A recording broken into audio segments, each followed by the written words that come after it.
Ni yapi maandalizi ya kwako wewe ukiwa sasa unafanya kazi, ikiwa sasa unaona ni maisha ya kawaida ya kila siku yanaendelea, unajiandaaje kabla ya kustaafu Na ukitaka kustaafu vizuri unatakiwa uwe katika mazingira gani? Huyu hapa mchumi na mshauri wa maendeleo binafsi Janet Soka, siku yake hii kwa ajili ya kutufundisha mengi. Janet, ukistaafu utakuwa hivyo hivyo? Maandalizi muhimu muhimu sana. Karibu sana. Ni maandalizi gani ambayo mtu anatakiwa kuyafanya kabla ya kustaafu? Okay. Kwanza kabisa unajua watu wengi wakisikia dhana ya kustaafu wanafikiria umri, lakini kiukweli kustaafu sio umri. Kwa hiyo kustaafu sio umri. Naweza kuna kustaafu kutokana na umri, lakini kuna kustaafu kutokana na mazingira. Pengine utaratibu wa ofisi yako pale mambo yakabadilika. Wewe ni mstaafu japokuwa kwenye umri mdogo. Kuna matatizo ya kiafya. Kwa hiyo unaweza ukastaafu kabla ya muda sahihi wa kustaafu. Kwamba kuna mambo ambayo yanaweza yakatokea na mambo hayo yakakufanya sasa uwe nje ya bench. Okay. Kwa hiyo na nimeweka msisitizo hapa kwa sababu ukikutana na vijana hii mada anakuambia hainihusu, mimi umri bado. Lakini kuna kustaafu kutokana na umri na wakati mwingine mazingira. Na ni maandalizi gani mtu anapaswa kwanza kabisa ukishapata tu chanzo cha mapato. Wewe hapo unapaswa ujiandae kustaafu. Sasa Janet. Ni maandalizi gani sasa mtu anapaswa kujiandaa? Kabla ya kufika kwenye hayo maandalizi ambayo mtu atakiwa kujiandaa, ni kukumbushe tu kuwa Janet ameanza hapa kwa kutuambia kuwa swala la kustaafu sio swala ambalo unaweza subiri mpaka ufikishe miaka 55 au miaka 60, sio mpaka tufike huko, lakini pale ambapo utapata changamoto yoyote itakuwa ni sehemu ya wewe kulazimika kustaafu. Na mazingira yakiwa hivyo, sasa changamoto zitakuwa zinakuhitaji uwe ushafanya maandalizi kabla. Sasa kama hujafanya maandalizi kabla, nini ambacho utatakiwa kukifanya wakati ambao hayo maandalizi hujayafanya? Na kwa hayo sasa Janet atatuambia hapa kwa kina zaidi, kwa undani wake, ni maandalizi gani ambayo tunatakiwa kuyafanya. Lakini wewe mwenyewe binafsi unaweza ukaanza kufikiria kwamba ni kitu gani ambacho wewe unaweza ukakifanya kwa wakati ambao uko kazini, ili changamoto yoyote ikitokea usipate shida. Wachumi wanatuambia mshahara wako unaweza ukakaa miezi mitatu, ama akiba yako inaweza ikakaa miezi mitatu kabla ya wewe kupata kazi nyingine. Utakutosha bila kuanza kuwapigia simu watu, bila kuanza kuwaomba watu. Na hayo ni katika mazingira tu ya changamoto ambazo zinaweza zikawa zimekukuta ukiwa katika mazingira ya kazi, labda na kuondoka kazini kwa muda ambao haukufikiria kwamba utaondoka kwa wakati huo. Lakini maandalizi hayo yatakuwa ni maandalizi ya aina gani? Usihesabu tu kufika miaka 60, usihesabu kufika miaka 55. Maandalizi hayo yatakuwa ni maandalizi ya aina gani kwa wakati ambao utakuwepo kazini? Janet, ni maandalizi ya aina gani? Kwanza kabisa jambo la kwanza unatakiwa, tunasema kipato, akiba. Kuweka akiba binafsi, na sio tu akiba. Hiyo akiba uweke katika shughuli za kiuchumi. Watu wengi wakifikiria au wakisikia kustaafu wanafikiria zile fedha za mwisho. Kwamba mifuko hii ya jamii, kwamba navyokatakata hivi mwisho wa siku nitakuja kupata milioni 50 au milioni 100. Tofauti inategemeana na mfuko gani na unakatwaje. Lakini ukweli ni kwamba issue sio tu kiasi cha fedha utakachopata mwishoni. Una mfumo au mtindo wa kuweka akiba? Kwa sababu kwa nini tunashauri uweke akiba sasa? Akiba inakufundisha nidhamu. unajua Balkis, unaweza ukawa shahidi, wakati mwingine tunaweza tukapewa kiasi cha fedha sawa, sio tu wakati mwingine mshahara tu, yaani kuna watu ili upate laki ile wiki ya kwanza ile, yaani kama ni 23 usizidishe 28 hatakuwa hana kitu. Kwa hiyo kustaafu sio tu zile fedha za mwisho. Tukianza na hizi za sasa, unaweza kuweka akiba yako unaweza kuweka katika shughuli za kiuchumi. Hilo ni jambo la kwanza muhimu sana, kwa sababu kama utashindwa katika maisha ya kila siku, kule mwishoni ni ngumu sana kupata au kuweza kufanya kwa uzuri na ubora zaidi. Kwa hiyo ni lazima uwe una uwezo wa kuweka akiba, na akiba inaanza na nini? Uwe na bajeti binafsi ili ujue hii inaenda wapi, inakaa wapi. Kwa hiyo nikisema vitega uchumi, namaanisha ni sehemu ambayo pesa unaweka alafu inazalishwa bila we kuwepo. Okay. Mwingine anajenga nyumba, mwingine anakodisha vitu, kwa hivyo ni vitega uchumi. Lakini jambo la pili tunasema anzisha shughuli itakayoleta mapato. Nimekuwa nikipata maswali mengi sana, mtu anajiuliza kati ya kitega uchumi na shughuli inayoleta mapato tofauti yake ni nini? Shughuli inayoleta mapato ni zile kazi ambazo ili upate fedha lazima uwepo. Kwa mfano kwa mfano sasa hivi unaweza ukawa umeajiliwa, ili fedha iwepo lazima utokee eneo la ajira kabisa. Kwa hiyo sasa unaweza ukafikiria ni kitu gani kingine unaweza ukafanya. Mwingine anafungua biashara, mwingine anatumia taaluma au uwezo aliokuwa nao. Hiyo ni kuongeza mapato. Lakini shughuli za kiuchumi sio lazima uwepo. Unaweza ukawa una nyumba huko Tandaimba ila huko umeona.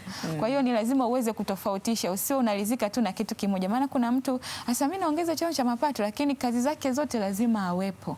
Kumbuka kadri muda unavyozidi kwenda, mwili unapoteza nguvu na uwezo wa kufanya kwa ubora zaidi. Kwa hakikisha una kitega uchumi na una vyanzo vya mapato. Jambo la tatu, kudhibiti madeni. Hapo ndo kwenye mtihani. Kudhibiti madeni. Kudhibiti madeni. Na hapa unadhibitije madeni? Kwanza kabisa hakikisha yale madeni uliokuwa nayo unayalipa. Na unayalipaje? Tushaikuwa na darasa hapa. Ukiingia YouTube unaweza ukaona, lakini kiufupi madeni unayalipa kutokana na vipaumbele. Cha kwanza riba. Madeni, kuna baadhi ya madeni yanavyozidi kukaa yanaongezeka. Cha pili, manyanyaso ya kihisia, mtu anakupigia simu 20,000 tu, yani rudishie deni langu. Ya tatu, madhara mahusiano na huyo mtu. Kuna mtu anakuamini sana, yani usipomlipa anakuona umedisappoint. Kwa hiyo dhibiti madeni. Na unadhibitije madeni? Uwe na akiba. Kwa maana uwe na budget kwamba matumizi yako ni yapi, unadaiwa madeni kiasi gani, na ujicommit. Na kwenye kulipa madeni, it's either uongeze mapato au upunguze matumizi. Hamna option. Kwa hiyo sishauri sana mtu atoe kwa sababu huyu anamsumbua sana, anaenda kukopa A ili alipe B. Hapana. Nadhani hapo kwa kupunguza matumizi ndio jambo la msingi zaidi. Kupunguza matumizi. Lakini wakati mwingine kuna mtu kipato ni kidogo, ndio maana tunasema ongeza kipato. Yaani kuna mtu kila akibana, yani hamna sehemu, vyote vina uhitaji. Kwa hamna pa kupunguza au hela inaishia katika matumizi ya lazima. Lakini wakati mwingine unakuta mtu ana viatu pea 9. Alafu lazima tu anunue pea ya 10. Ana pochi 6. Yaani kuna umuhimu gani wa kununua pochi ya 7? Alafu anaikopa sasa. Na huko ndo hela nyingi inapoenda. Na sio tu kukopa, yani ni kama kulazimishiwa fulani hivi kwamba bwana Balkis, chukua tu, wewe utanipa tu, haina shida, yani chukua tu, umeona. Kwa hiyo mara nyingi unakuta mtu anafanya maamuzi kutokana na amebembelezwa kwa kiasi gani. Kwa hiyo hilo ni jambo muhimu. Lakini kwenye kudhibiti madeni, usifanye vitu kwa hisia. Usifanye vitu kwa hisia. Unajua watu wengi wanaokopa, sisi hapa tafiti zinaonyesha watu wengi wanakopa kwa sababu ya uwepo. Yaani hapa ofisini unaweza ukakopa ukitaka, yani tunakupa milioni 5, 10 ukitaka, au hapa mfano. Mfano. Bakisi unaweza ukapata ukitaka, au kwa mfano vikundi hivi fedha zipo, akina mama kopeni, shida ni nini? Kwa mtu anakopa kwa hamasa 10% za halmashauri, yani hana cha kufanya. Deep down ukimuuliza hivi unakopa kwa sababu gani, mwenyekiti alihamasisha, mkurugenzi alisema kama mnataka, lakini deep down hana mpango wa kukopa. Hata akikopa ajui ataifanya nini, au kama anajua anaweza akachukua 5 milioni akasema ngoja niweke kwenye biashara hii fedha, akachukua hela akaweka kwenye biashara 2 milioni au 1, alafu 3 akala, alafu anategemea ile 1 milioni izunguke itoe 5 milioni. Ni uongo, hamna kitu kama hicho. Kwa hiyo ni lazima uweze kumudu hisia zako, hasa kwenye mambo ya fedha, na baadhi ya madeni yanatokana tu na kushindwa kucontrol tamaa na mahitaji. Kwa hiyo tujifunze kudhibiti hisia na hapo tutapunguza madeni. Jambo lingine, kujifunza kusimamia fedha na miradi. Okay. Hili ni jambo muhimu sana. Lazima uwe mtu wa future oriented, yani mtu wa baadaye, kwa sababu mtu anakwambia yani nafikiria siku moja labda maisha yangu nitakuja kuwa na wafanyakazi hata 3 tu. Tayari wewe yani hilo jambo ni mradi, kwa sababu mtu akisikia mradi anafikiria labda wewe unaajiri watu 50, 100, 1000 na kuendelea, lakini mradi ni jambo ambalo linaweza likakuzalishia fedha hata ukiwa na mfanyakazi mmoja, huo pia ni mradi. Kwa hiyo mradi unakuwa kwa sababu gani? Uwezo wa kusimamia fedha. Unasimamiaje fedha, bajeti, kile ambacho kipo au fedha ulioweka unaisimamiaje ili uweze kuona matokeo. Unajua wakati mwingine mtu anaweza akawa na mtaji wa biashara, akawa na duka au eneo zuri, lakini nimechoka kwenda kuangalia wafanyakazi wanaendeleaje, watanipa tu mrejesho. Uwezo wa kusimamia vitu na hiyo inatutofautisha. Yani sio wakati wote biashara, miradi na vitu vinakufa kwa sababu ya kiasi. Siku hizi teknolojia inasaidia. Unaweza ukaweka mfumo dukani, ukaona wateja wanavyoingia na kutoka. Unaweza ukaweka system kwenye mfumo wa kompyuta, mauzo, bei, bidhaa, vyote ambavyo vyote vinavyokusaidia kwenye biashara. Lakini pia wakati mwingine uwepo wako. Unajua Tanzania kuna tabia mkurugenzi anatokeaga bila kusema, kwa hiyo watu wanakuwa active. Usipotokea ukiwa tu ni ule mtu ambaye wanafanya hata kama kuna mfumo, kuna kauzembe fulani hivi. Kwa hiyo uwezo wa kusimamia vitu vyako, hiyo itakusaidia hata baadaye unapokuja kuanzisha kitu chochote. Mambo utajikuta ni mfumo, ni tabia ambayo umezoea. Kwa hiyo unakuta mtu anapata milioni, labda anapata 10 milioni, anasema ngoja tu nifungue kamradi ka kuku ka 3 milioni, kwa sababu hana uwezo wa kusimamia vitu. Ni mtu ambaye amekaa kuku maji yashaisha, unakuja anapata hasara. Kwa hiyo ni vizuri uwe na uwezo wa kusimamia chochote ambacho unacho, hakikisha unakisimamia vizuri ili uweze kuona matokeo. Jambo lingine ni wekeza kwenye mali zinazozalisha mapato. Mali zinazozalisha mapato, na hapa kwenye mali yanaweza kawa mashamba, zinaweza zikawa hisa, lakini zinazotoa faida. Mali yani usiishie mimi bwana nina mashamba huko Tandaimba. Yanafanya nini huko Tandaimba? Basi panda miti. Unajua watu wengi wana mali lakini hazizalishi chochote.